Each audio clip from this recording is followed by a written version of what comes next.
আল্লাহ তাআলা কিয়ামতের দিন সাইয়েদনা নূহ আলাইহিস সালামকে বলবেন, নূহ তুমি কি দাওয়াত পৌঁছিয়েছো তোমার উম্মতের কাছে? নূহ আলাইহিস সালাম বলবেন, হ্যাঁ আমি পৌঁছিয়েছি।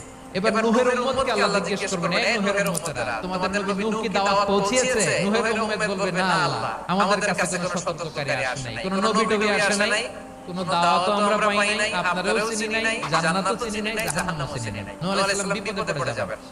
তখন আল্লাহ বলবেন, নূহ তুমি বললা পৌঁছিয়েছো, তোমার উম্মত বলে কিছু পায় নাই। নূহ তোমার কি কোনো সাক্ষী আছে?